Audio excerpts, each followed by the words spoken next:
こんにちは、ハリケーンフットボールです。今回の教材は、サッカー日本代表に関する動画です。今回は、ブラックバーンローバーズファンのチャンネルですが、今回は、ワールドカップの日本代表初戦となる、オランダ戦をプレビューし、試合結果を予想しています。試合前のデータやブックメーカーのオッズを紹介しながら、このグループは、オランダと日本による首位争いになるだろうと分析し、この試合も五分五分の接戦になるだろうと予想しています。さらに、日本がワールドカップで優勝する可能性さえ信じていると語っていますが、日本代表に期待を寄せるブラックバーンファンが、実際にどのように話しているのかチェックしてみましょ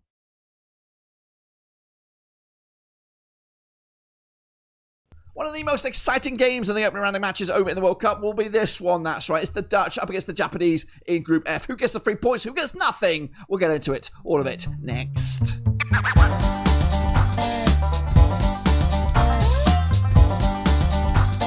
That's right, folks, back once again with another video. Today we take a look at the latest round of games, of course, over in the World Cup. It's over in Group F, and it is the Dutch up against Japan. And who will get the big fat W? Who will get the nothing? We'll get into it, all of it, in just 1 second. If you know where you've been, smash your subscribe and more subscribe for World Cup, Blackburn Rovers, World Cup predictions. That's right, we've got it all here under one roof. Of course, there are some good games in the World Cup, and there's some boring games in the World Cup. This, I tell you right here, right now, is one of the best games of the World Cup. A lot on the line already. Of course, maybe the match to see who will become group winners. We'll get into all of that in just 1 second. Big shout out to my members, big shout out to patrons, big shout out to you. And again, subscribe, and smash the like. We're looking at 48 likes for these videos, each and every one of the likes for each and every one of the nations taking part. But let's get into it. This game is absolutely, avocado on toast, if that's up your alley. Anyway, let's get into it. The Dutch then. Let's have a look how we got to this stage with them. They qualified, of course, the UEFA Group G winners, securing the spot on the 17th of November 2025. 12 times they've been here,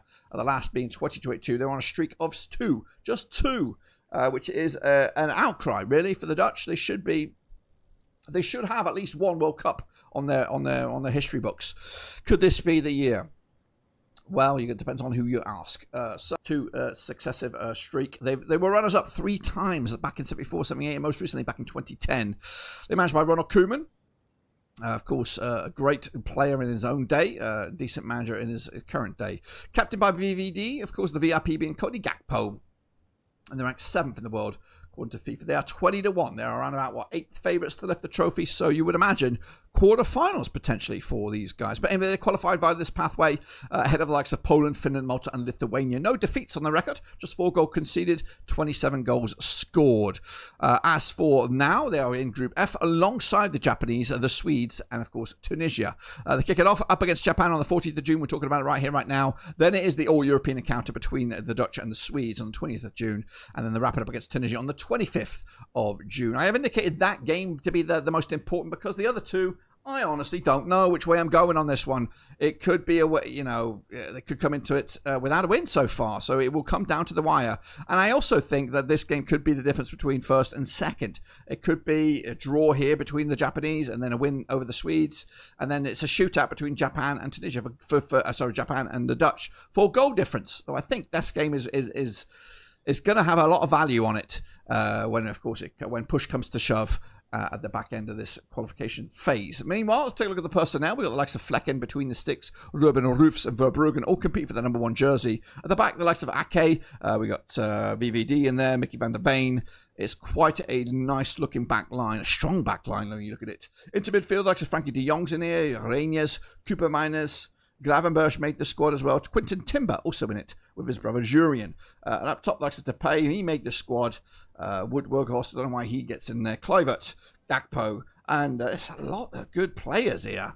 I might have underestimated this Dutch squad, but let's take a look at the 11 then, I imagine, for the Dutch. Got Van Bruggen between sticks, Hatto at the back there, Vivendi, Mickey van der Ven, and De Vries make up a back 4. Frankie de Jong, Gravenberch, and Reiniers into that 3-man midfield with Gakpo, Marlin, and Somerville up top. That's your Dutch. What about the opposition? Well, the Japanese coming at you as AFC 3rd round Group C winners, securing the spot on the 20th of March 2025. They've been here 8 times in the past. 2022 was their last 8 tournaments in a row.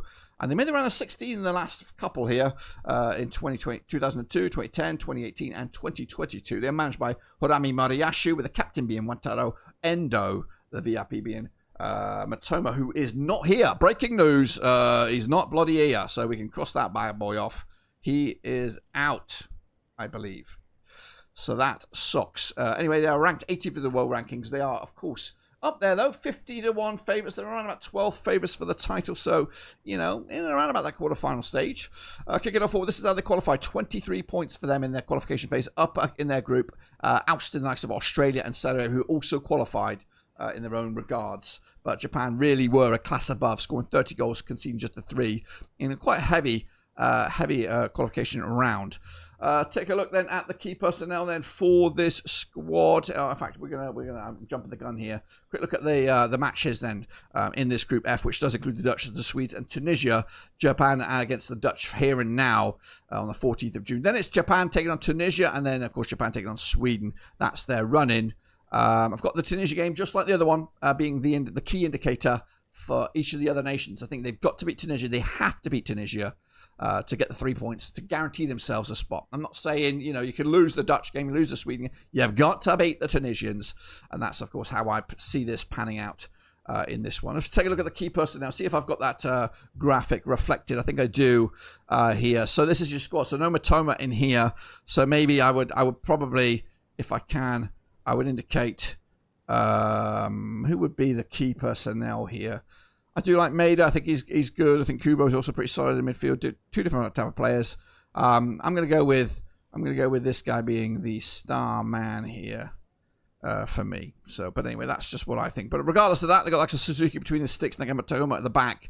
They got Higuroko Ito from Bayern as well. Ritsu Doan's a nice little player in midfield. Kameda as well, solid. Tanaka had been ripping up in the Premier League, and up top the likes of course Ueda, Maeda. Suzuki as well. That's, of course, the Japanese contingent. What about starting 11 then for this one? Well, here I go. I've got these guys coming at you with the Suzuki at the sticks there. Watanabe at the back. Seiko, Suzuki as well. Nagatomo, Seino, Endo, Sugawara, Suzuki, Kameda, and Ueda up top. That's, of course, the Japanese. Quick look at the squad valuations then, shall we? Of course, Japan coming in here with 264 million, give or take, in their squad, with an average age of 26.4, much younger to that of the Dutch, whose average age is 27.1. Their valuation, though, is 766 million euros. And of course, they have 21 foreigners in their match, in the squad there. They play each other 3 times, 2 wins for the Dutch, 1 for the Japanese, 6 goals scored by the Dutch, 2 goals by the Japanese. Quick look at the public opinion. The public opinion, it goes in favour of the Netherlands here, 57% for this group winner, and Japan in second place with 34%. It is a huge chunk between them two and the next. Which of course Sweden with just 5%, Tunisia at 3%. As for the pathway, if you're a dreamer like me, I've got the Dutch, and again, this is just me. I've got them down as 3rd place. That's just me, and I know I'm just going to piss a few people off with that, but it's my hot take for this one. They're going to get through no matter what. I just think it's going to be fine margins, and with that attacking firepower of the Swedes, I think that could be a difference between 2nd and 3rd here. Of course, looking at this. This will be a very difficult round of 32 with the French, then the Germans or Ecuadorians in the round of 16, then Japan again, quarterfinals it looks like, semi-finals, Spain, and then Argentina. If you are a Japanese believer, I've got them winning it. I'm on that. I've drunk that Kool-Aid. There'll be a round of 32 between either Morocco or Brazil. Canada and Switzerland will then be the next opponent, round of 16. So already you're thinking quarterfinals for these guys. France, Spain, and then Argentina. But let's get into this game and this game alone. The public opinion goes in favour of the Dutch, 50%. Japan, 37%. The draw is at 14%. What about the bookies' odds? The bookies' odds are also probably leaning towards the Dutch. I'm trying to find it here. There it is on Sunday the 14th of June. It is even Stevens for your Dutchies there. 11-4 is your draw. 12-5 is your Japan. Again, there's maybe 3 or 4 really good games this opening match round. This is definitely one of them, of course. So the bookies leaning towards the Dutch. The public opinion is the Dutch. But for me, I'm going to go with the draw here. I think Japan can beat anybody at this World Cup. I'm not saying they can beat anybody at every single game, but they're going to cause some problems. I think they're going to cause the Dutch some problems. Maybe get an early goal, breakaway goal, whatever it is. Cause them some headache. The Dutch will come back, score 1-1, and then that'll be it. So again, even on a split, which just goes to add fuel to the fire, that I do think the Dutch, despite being good and strong and have a good squad, then they're going to finish 3rd in this group. Hold me, quote me on that bad boy. But anyway, that's what I think on this one. 次は解説です。今回はネイティブらしい表現やネイティブしかなかなか使わないだろうという表現もありましたので、本日の解説をチェックしてみましょう。If that's up your alley. If that's up your alley は、そういうのが好きならや、あなたの好みに合うならという意味の口語表現です。alley は、路地、小道を意味し、自分の路地の先にあるもの、つまり自分の得意分野や自分の好みということです。映画やスポーツ、音楽など様々な話題で使われます。ネイティブは That's right up my alley の形で、まさに私好みだということもあります。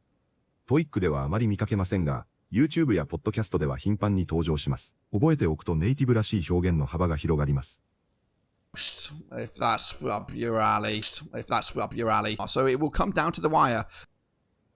コメダントは最後の最後までもつれるという意味の表現です。